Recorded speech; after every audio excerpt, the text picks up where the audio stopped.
ചിന്ത എന്തോ നമ്മുടെ നാടിന് എന്ത് സംഭവിച്ചു? ഇപ്പൊ എന്താ സംഭവിച്ചേ?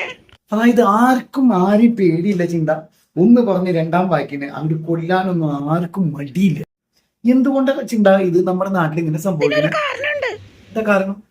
നമ്മുടെ നിയമത്തിന് പേടിയില്ല, പേടിയുള്ള നിയമങ്ങളില്ല. ഇത് വല്ല അറബി നാട്ടിലൊക്കെ ആയിരുന്നെങ്കിലേ ആ കൊല ചെയ്ത ആളുകൾ ഇന്ന് ജീവനോടെ ഉണ്ടാവില്ല. അവന്റെ ഒക്കെ കഴുത്ത് വെട്ടിട്ടുണ്ടാവും. ഇവിടുത്തെ നിയമങ്ങൾ പേടി ആർക്കും ഇല്ല. ഉണ്ടെങ്കിൽ ഇങ്ങനെയൊക്കെ സംഭവിക്കുക. ആരും സുരക്ഷിതരല്ല, പ്രത്യേകിച്ച് കുഞ്ഞുങ്ങൾ. ആ പിഞ്ചു കുഞ്ഞുങ്ങളെ പോലും ക്രൂരമായി പീഡിപ്പിച്ച് കൊല ചെയ്യുന്ന നാടായി മാറി നമ്മുടെ കേരളം. അറബി നാട്ടിലെ നിയമങ്ങൾ ഇവിടെ വരണം, എന്നാലേ നമ്മുടെ നാട് നന്നാവും. ഈ നിയമം മാറണം, ഈ നിയമം മാറണം ചിന്ത.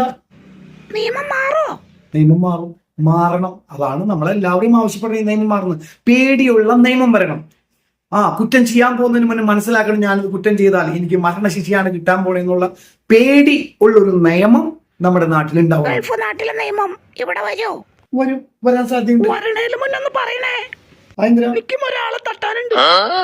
നിന്നെ തന്നെ, അല്ലാണ്ട് ആരെയാ? അതെന്തിനാ എന്നെ തട്ടണേ?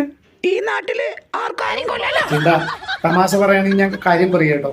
നീ ഒരാളെ തട്ടണമെന്നൊക്കെ പറഞ്ഞാൽ തട്ടിക്കഴിഞ്ഞാൽ ജയിലിൽ പോണ്ടി വരില്ലേ? പോലീസ് എന്നെ പിടിച്ച് ജയിലിലാക്കിയാലും ജാമ്യം എടുത്തിട്ട് വന്നിട്ട് എനിക്ക് വീണ്ടും ആളുകളെ തട്ടാലോ. അതല്ല ഇവിടുത്തെ നിയമം.